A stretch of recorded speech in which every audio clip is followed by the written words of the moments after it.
Hey guys, Station X here, and this will be part 4 of our video game pickup series where I pretty much just try to collect all the games for all the systems to try to complete as many systems as possible. You guys might know by now, by this 4th part, that's pretty much the whole point of the whole series. Now, going into this, as you can see here, there's mostly PS3 stuff. So for this, I've been really been focusing on PS3 a lot lately. Pretty much the main reason why is because for the Xbox 360, it's one of my largest libraries that I have. This is the library I have the most games for, and so I really have a soft spot for this generation. Of course, like PS3 and Xbox 360 was the one that I grew up with. So same thing with the Wii. That was the generation that the games came out when I was in elementary school and middle school and stuff like that. I kind of just pretty much gave my age away there. you know. With this, we also have some Xbox One stuff, PS4 stuff, and a PS5 game for the first time in this series, I'm pretty sure. But without further ado, let's just get right into this. Now, the first 3 we have here are actually sealed games. I haven't opened these. These guys I actually had for a little bit. I just haven't put them in a video yet. But we got Battlefield 5, which, might have like a love-hate relationship to some Battlefield fans. Me personally, like I think I said before, I'm pretty sure I've said this before in a previous video, but Battlefield Bad Company 2, Battlefield 3, and then a little bit of Battlefield 4. Those are like my faves as far as Battlefield's concerned. But this one, I know, didn't get too much of a praise like how Battlefield 1 did or Battlefield 4 did. So this one has like a little bit of a love-hate relationship. Me personally, I haven't played it. But I know it takes place during World War II, and that's pretty much it. It's still got that classic Battlefield gameplay and stuff like that. It's just not, other than those 2 things, I really don't know much about this game. But moving on to a game I actually know is Red Dead 2. I have this for the Xbox One. This game is really amazing. If you haven't heard of Red Dead, essentially, it's, in a really short answer, it's pretty much a Western GTA in a sense, but it's so much more than that. I mean, this thing has a similar gameplay to it as far as controls is concerned, but you have the Deadeye mode, which is just amazing, and the fact that you could roleplay as like a Western cowboy is just really cool. I've always liked this game, and I've played it from beginning to end, trying to get as much stuff done as possible, and it's a bit of an emotional ride, a bit of an emotional roller coaster, but it is one of the greatest games on the PlayStation and Xbox, and I highly recommend people getting it. Actually, has a thing on here that says, play select offline content first on PS4. I do see a bit of these stickers where it's like, oh, you can play this whatever first on whatever the hell you want. I don't know. I always like seeing them there because it almost makes it feel like, it's unique.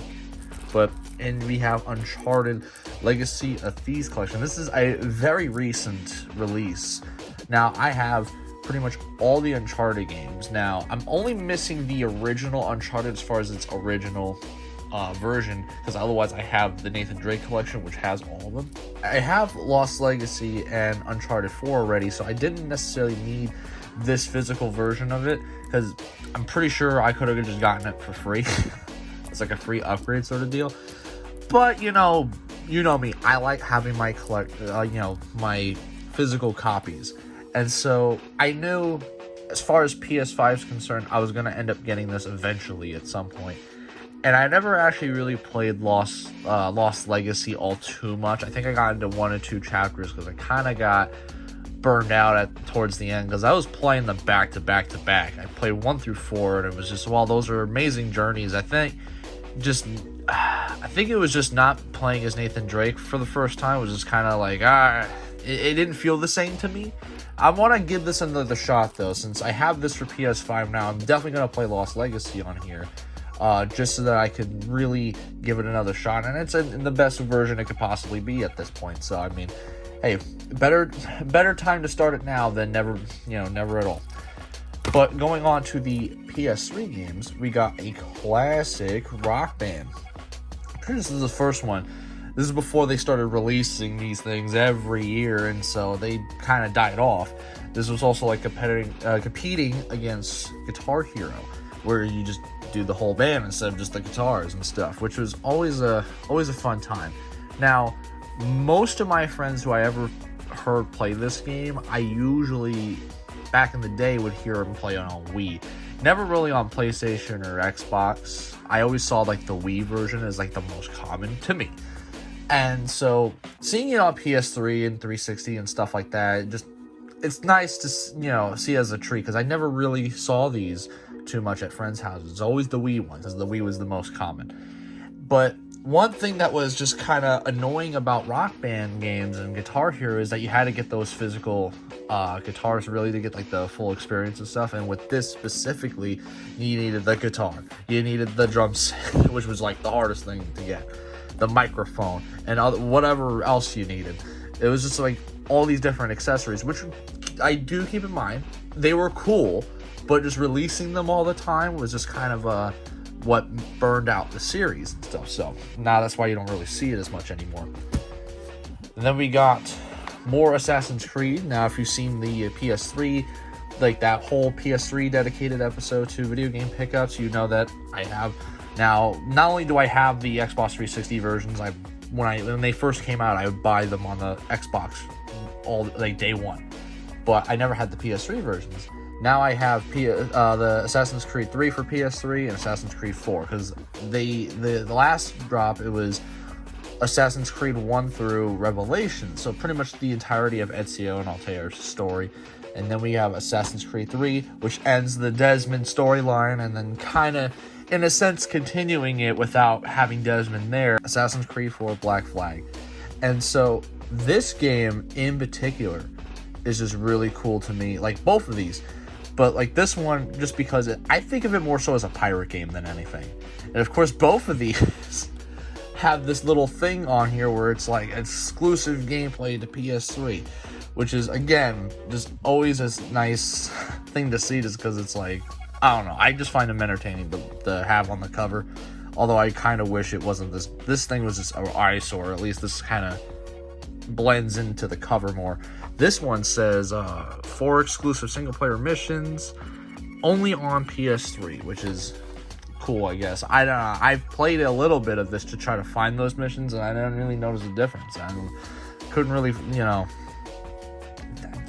they weren't. I don't know if they were like, whoa, I need to have the PS3 version. And then this one's 60 minutes of additional gameplay. They don't even say whether or not it's missions or whatever. I'd assume it's missions, but yeah, like there's just nothing. Yeah, additional gameplay only on PS3 computer entertainment system. It's almost like we're back in the 90s where we do want to call them video game consoles. But yeah, it's weird. I don't know. Like this one just straight up just doesn't say what the content is. It's just there it is. 60 minutes of it, a whole minute. Well, like a whole hour of gameplay. Whoa, that's crazy. Well, going on to Band Hero, this was Rock Band's pretty much Guitar Hero's main competitor or answer really to Rock Band, because Rock Band got some traction because it was different from Guitar Hero. I mean, it's a band instead of just the guitarists. So, you know, Guitar Hero was like, well, we gonna put our own thing in there too. So again, guitar, of course. You got microphone, drum set, always the drum set. I always see. What's funny is that this thing I felt like was, besides the guitars, was like the most common thing I would see at people's houses when they said, oh, I like Guitar Hero or Rock Band, is this drum set. It was always displayed very proudly, like, yes, I own this. And I thought it was just kind of, I always thought it was cool to have that. I never owned any of the accessories except the microphone, but only because of the fact that it came with Guitar Hero Live. And I don't know, because I got that, like, I don't think it necessarily came with it new, because I bought Guitar Hero Live pre-owned, and the guy gave me a microphone with it, so I was like, all right, whatever. The microphone was free, but that's like the only thing I have as far as, you know, Rock Band or Band Hero, whatever kind of accessories. I never owned a guitar for it. I never owned the drum set. I never owned like the DJ thing for DJ Hero. None of it. And so, yeah, I mean, hopefully now that I'm starting to get these, that maybe I could start finding these for decent prices. I know the guitars aren't super expensive, but the drum set, that's the thing I want. But I also need to find some space for it, because, I mean, as far as video game collectors are concerned, space is the one thing that keeps running out. Other than, I guess, the money to buy them. But here we also have Disney Infinity. I can't tell you how many copies of Disney Infinity I own across multiple systems. Gets a little tedious seeing this thing after a while, but of course, this thing is very inexpensive. Usually you find this for the price of Please Take It. And so, you know, here you are. You got Disney Infinity, a Toys to Life game, which did not take off very well. Even tells you what's compatible with it. I think this is the Marvel one? Not too sure. I don't know if it says it. I don't know if it says it in the manual.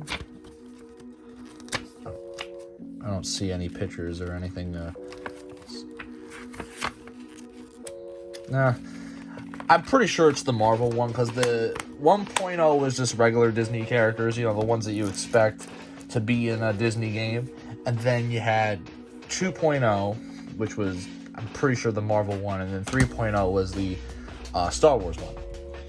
And then we have Metal Gear Solid 4. It is the only Metal Gear to release on PS3, because PS2 had Metal Gear Solid 2 and 3. 5 came out on the PS4, so this is where they kind of started, you know, they calmed down a little bit. Although I don't think they ever really pumped out games like that, which is, I think it's nice when game developers take their time with sequels and stuff. It's a little annoying, like with Call of Duty making one every year, even though that's one of my favorite series. But Metal Gear Solid 4, Guns of the Patriots. Now, this is one that I, again, have not played. I've played a little bit of Metal Gear Solid games in the past, never really finished them, and it's maybe something that, now that I have the entire series of now, I have Metal Gear Solid 1, 2, 3, 4, and 5. I don't have, like, the other stuff, like, I don't have Survival, but I have the original NES Metal Gear. I know that has nothing to do with the Solid franchise, but, you know, it's something. And so, now that I have, like, the full everything, might want to give it a shot. So, this will be a series that I would have to dedicate some time to get to play.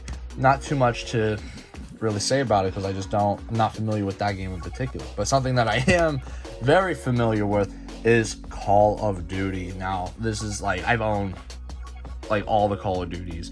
Not necessarily every single version of, like, Black Ops and Modern Warfare, like, all the different ones. But I own at least a copy of every single game that's ever released in the series. You know, own the spin-offs, own the mainline games, everything. And so, Black Ops 1 on the PS3, actually, I already own this. So this was just part of, like, the bundle that I got here. The bundle of games.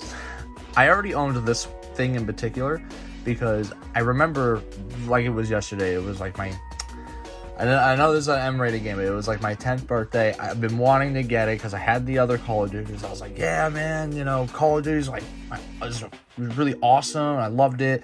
And this was the newest one at the time. I didn't own it. And this was like about to release soon. It was like, I want to say 4 or 5 months away. Like, they had just announced it. And they were like, oh, they're like hyping it up and stuff. And this was like the newest, like the latest one in the series. I wanted it, but my parents were like, you know, they saw all the violence and stuff. And this one in particular was very, I guess you could say, a lot of bad language, I guess, because some of the other ones weren't as bad as far as, like, dropping F-bombs and things of that nature in the games. But eventually my parents caved, and I was able to get it. And I think I turned out all right, even though played an M-rated game before I was M-rated. But, you know, Black Ops 1, so many good memories. I got this on my 11th birthday. And so this right here, like, the zombies on it, the campaign was amazing, multiplayer was awesome, although it was the only multiplayer I never max prestiged in. In fact, the early times of me playing this was during the combat train, just pretty much private match with bots, but you leveled up in that. which was awesome. I wish they could continued that in the Black Ops series, but they just never did, and I just don't know. Like, I loved that. I loved that so much, but they just never continued it. And then, of course, Modern Warfare 3 coming out the next year. This was the first game I had gotten on the 360. I had bought the 360 the year later, and this was one of the games I ended up getting with it. And so this one, while I don't think the campaign is as good as something like Modern Warfare 1 and 2, which were really, really good, this one kind of fell flat for me here with campaign-wise. Although the ending was really good. I liked the ending of it. I think it wrapped up pretty nicely. The multiplayer was pretty much Modern Warfare 2, but balanced this time. So, I mean, that was already going to be great. And, of course, Spec Ops. It was pretty good, like always. But they added survival, which was, oh my god, so good. And I had a lot of great memories with this as well. Pretty much Black Ops 1 and 2, especially when I rebought this on the Xbox 360, because that's when I really played online and played online with zombies. This is where I made most of my friends on Call of Duty and stuff. And it wasn't for these, you know, I probably wouldn't have like the friendships that I had today, which I'm very thankful for. Now, Resident Evil 5, well, the Resident Evil series as a whole, I've been collecting the Resident Evil games for a bit now, and it's always funny because this is another game that I wouldn't get too far in, but not because I didn't have time or wasn't super interested in it. It's because I'm not the biggest fan of horror games, and I always try to get into them, and I always try to beat it, but I'm a wuss, I'll admit. So these, you know, 5 and later 6 was not, like, they were not, like, you know, some may say 5 is a good game and great, you know, like, there's mixed opinions here with this one, but 6 was just really bad. I don't think anybody liked that one. Or at least if they did, it was a very minority vote on that. So here, I mean, I never got too far into this. It was just not as fun as 4. It really, like, went from really good to right down here, where it was like, okay, like, and that's what you don't want. You don't, like, I know it was kind of hard to live up to the expectations of from that 4 left, but it just, yikes. This was kind of like the beginning downward spiral for Resident Evil until 7 came out, and then it kind of picked back up. So, I mean, but it does have its fans, and so I'm not going to say, like, this is the most horrible Resident Evil game. That is number 6. But, yeah, going on to the next one, we got PlayStation's attempt at a Super Smash Bros. Game. This, I remember very well because of the fact that this thing right here, cross-buy, this was something I mentioned in the PlayStation Vita video, there where you could buy, like, PS3 versions of games and then get the Vita version for free. It's like a free download, and that was awesome. I don't know if it has the code in here. It actually does. See if anybody can redeem that. You know, like, I doubt it works because this is like a pre-owned thing, but hey, if someone can redeem it, then why not? But yeah, this did not do very well because it was just kind of convoluted as far as its rule set was, and it's like, it definitely does have its fans. Again, like, no game will never have, like, a universal hate for it. Like, even ones you may think have universal hate, you know, you always find some people who just enjoy the game, and so this is no exception. But it was a poor man's version of Smash Brothers, and I mean, hopefully one day maybe they could do another one and, you know, do it right. But until then, you know, we have this thing. And then we got a Little Big Planet 1 and 2. Now, this was a series that I always heard about when I was a kid, but never actually played them, and, you know, till, like, very recently I played a little tiny bit of it just to get, like, that whole, like, get that off my bucket list sort of thing. Is like, all right, at least I tried it. I thought it was a pretty fun game. It was that game that PlayStation needed to be like, oh, well, we're not just mature only, like, we only cater to the M-rated games. Like, we got some E for everyone games here. It was like kind of like having I don't want to say having a Mario on PlayStation, but, you know, it was like, these are not anything like Mario, but it was their kids friendly game that was exclusive to the PlayStation, like, only on PlayStation. Of course, you got the 2 different headers here. Something I really, really do not like organizing on PlayStation. It's just, when you organize this in your library, it's just, very annoying to see this if you just straight up just do A, B, C and don't separate these two. But yeah, like these are pretty fun. And moving on to the last game is the Xbox One game. We got Halo 5. Now this one is another game which has its fans and has its critics. I lean more towards being critical on it because it's not my favorite, but you know, it's not the worst game on the face of the planet. There's definitely been worse, and it does have its fun moments. The campaign, though, I feel like it's just very, very disappointing. You know, at least 4 had some redeeming qualities with this campaign, but this lived nowhere near to the expectations that the Halo trilogy, the original trilogy, did. So that was just very disappointing, but that's pretty much really all I could say about this. I mean, the multiplayer didn't play too much of just because it was just really boring. Not a whole lot of stuff to do when it first came out. I know they've been updated. They've had it been updated since then, but it was kind of too little too late for me. I just didn't really care at that point. It was Halo 5 already put a bad taste in my mouth. So it's like, whatever. But that'll pretty much be it. Let's just take a look at all of them again real quick. That is the pickups for today's episode. I hope you guys enjoy. Let's see, like, what's your favorite games from here, or is there any games that you guys grew up with that's your favorite? Let me know in the comments below. I've been Station X. I hope you guys have a wonderful day.